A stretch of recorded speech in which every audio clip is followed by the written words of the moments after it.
Good afternoon, and welcome to another episode of Que-stead-Que. What you gonna do? I don't know, but something's gonna grow. Well, you guys, we're here in the plant room, and as you can see, the peppers are peppering.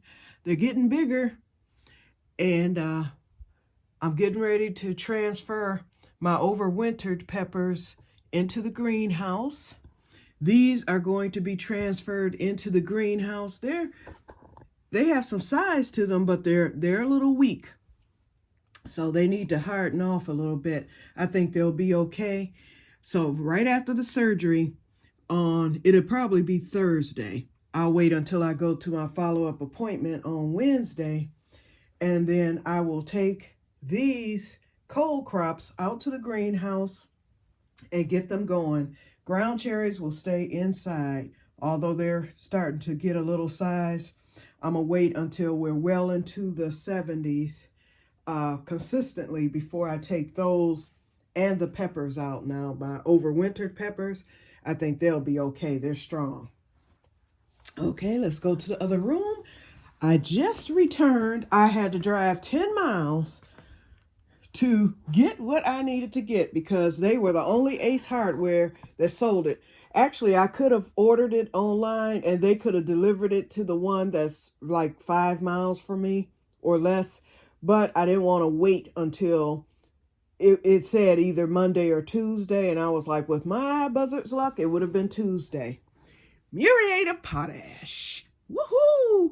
So that means this year I should do well with the potatoes. That's the one ingredient I was missing. And this is acidic. So I'm going to also put a little of this around my blueberries and see if I finally get some blueberries of substance instead of one or two that I've been getting every season.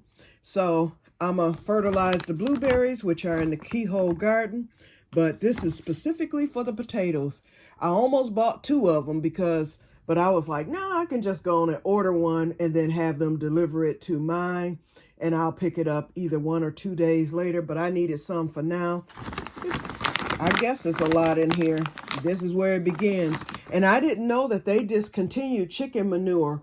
But the man at Ace told me that there's another brand that took over from the chicken manure people, and they'll be selling chicken manure. So they have an order in. So he said it'll be coming in real soon. So once it does, I'll be on the lookout for it online. And once it's in, I'll order that. All of the Espona, wait, I can't see. The Espoma fertilizers were on sale for $5.99. And so I bought the plant tone because it's just I wasn't reading. This is for organic. I got the wrong thing. But you know what? It doesn't matter. It's all purpose.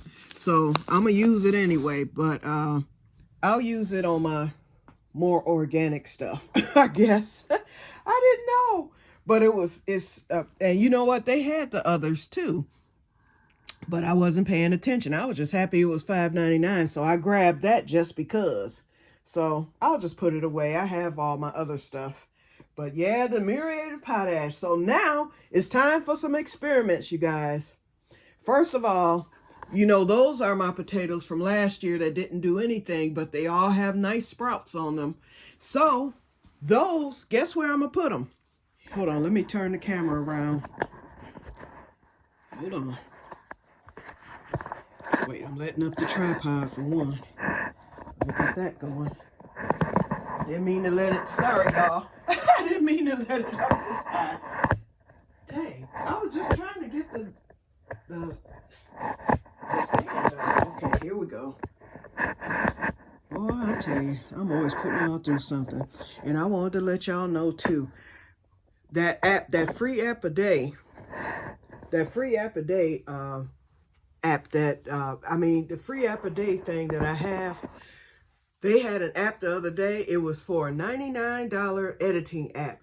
It looks easy. I haven't tried it yet, but I got it because it was free for the day. So I went on and I was able to get the big version that does everything. It looks simple enough. Let's see what happens. Keeping my fingers crossed. I'm supposed to be able to add writing. I'm supposed to be able to do clips. I can add photos.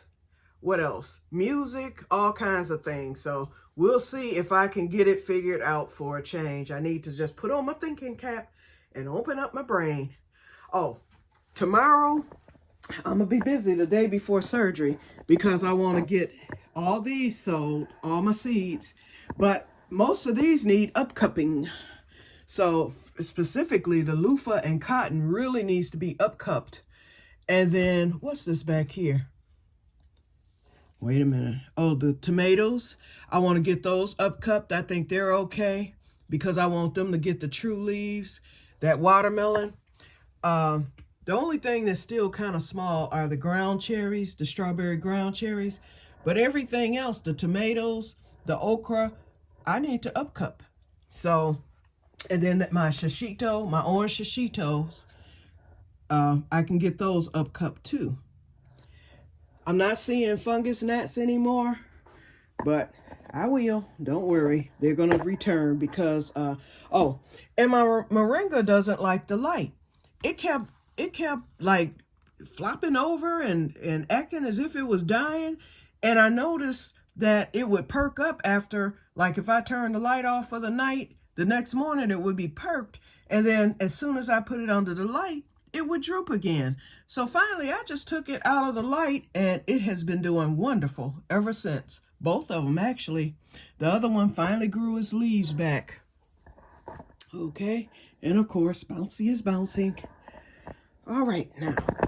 Okay, so y'all, before I get off of here, we're at 6 minutes. And so we'll end this at about 10 minutes, if not sooner. Okay, so that's the plan for tomorrow. I'll be upcupping. I'll be seeding the last of what I need to seed with the exception of one plant. Y'all, I ordered another secret seed, but we're not going to keep it a secret because we're all into seeding. So I don't want to keep the secret seed a seeding. I don't want to keep the secret seed a secret because we're into our, seed starting season and everything. So if it's something that you decide you want to get, you can get it. And I'm going to tell you what it is. Mustard seeds. I was watching, it's this channel called, not Frugal Solutions. Frugal Solutions is about the Amish, which I love. I love watching about the Amish and their farming techniques and whatnot. But this one is called, golly, I'll link it because it's an excellent channel. It's a newer channel and every day they put out an hour-long video of how things are made. And I've always liked to show how it's made on the science channel. But this goes even more in depth. They talk about how, and they use brands. Like they went to the Kit-Kat factory and showed how that's made. They went to the Ocean Spray Company. They go from seed to farming. So they showed how the cocoa is processed way over in Africa somewhere.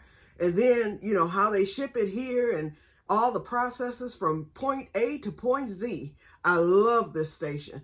Anyway, they did one on the process of mustard and making mustard and how all that starts. I ended up, before the doggone video was over with, I was like, I'm going to order some mustard seeds. So I ordered some mustard seeds and they'll be here between the 27th of March and April 1st. In fact, the farmer who sold them to me, she sent me a message this morning. Oh, that's the myriad falling over. She sent me a message this morning on eBay showing me where she had it enveloped and it would be shipped out first thing tomorrow in the mail. So I should probably, it's coming from New York. So I'll probably receive the mustard seeds on the 27th as stated instead of the 1st of April. So I'm going to sow those mustard seeds, put them in the greenhouse because they do need heat. And then at the end of the season, the plant, it spreads and everything. Actually, it's best to plant it in the ground. And I believe it's a perennial. I have to do some more research. And then at the end, they say you let the plant die back, or once the plant dies back, then you get the seeds And then you can make mustard. And so, all the recipes, I found a few on YouTube. So I'm going to make my own mustard. Why not? And especially since I'm doing the pepper and all that. And so anyway, so that's today's announcements. So I'm going to get off of here.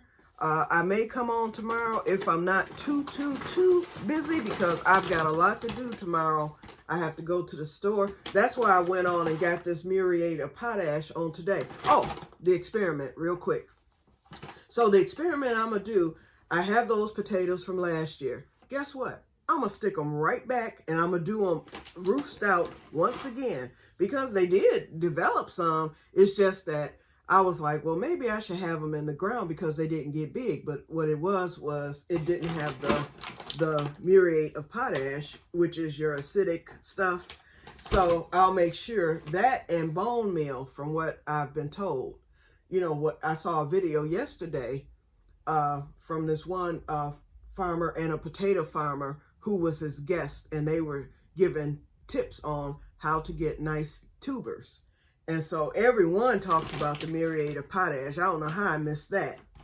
But they were talking about how you can, do the roof stout method and, and all that. So once I fertilize the area up front, because the hay is still there, I'm going to just lay those potatoes there and then put the hay. Now, in my front yard, there's a spot, and you all have seen where I had that container where I was growing the peas right in front of my front door. I have thrown grass seed there every year since I've been here. And I moved here in 2021, so it's been 3 years, and nothing ever develops. The birds, they really don't bother it, because I usually put hay over it. Once I put the grass seed, I have used a whole bag and a half. And grass seed is very, very expensive now. I was like, this will not grow for some reason. And I noticed that the former owners who lived here, they had like a little planter around it. So obviously it didn't grow for them.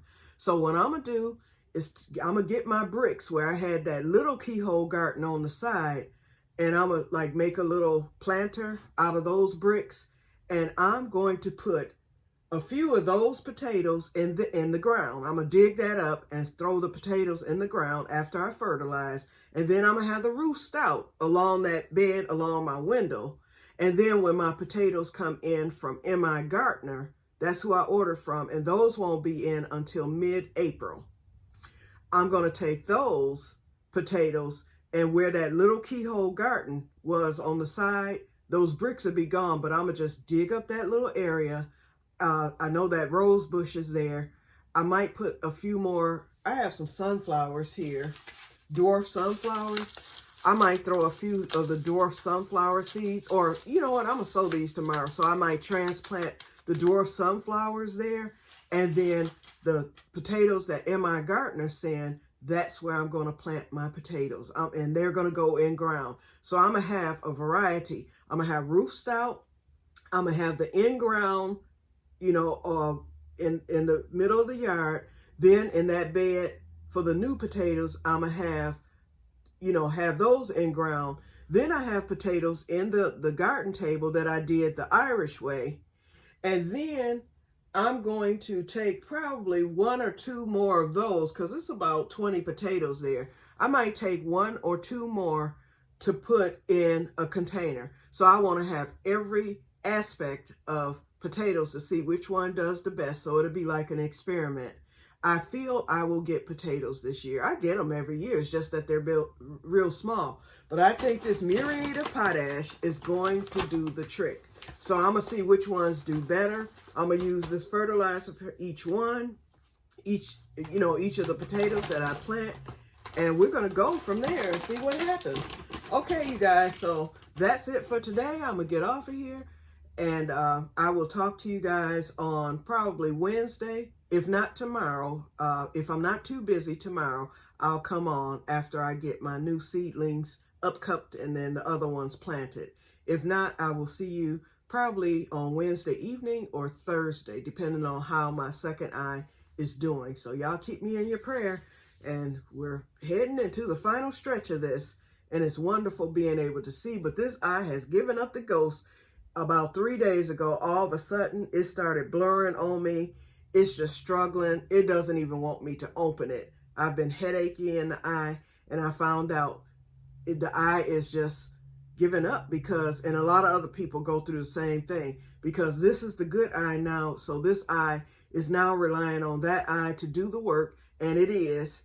And this eye has decided to say, Q, I'm sorry, I can go no further for you.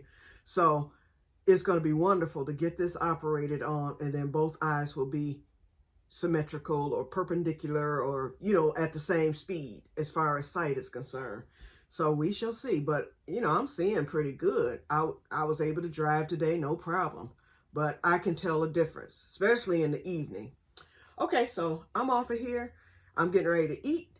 And I will talk to you guys later. And may God bless you all. Bye-bye.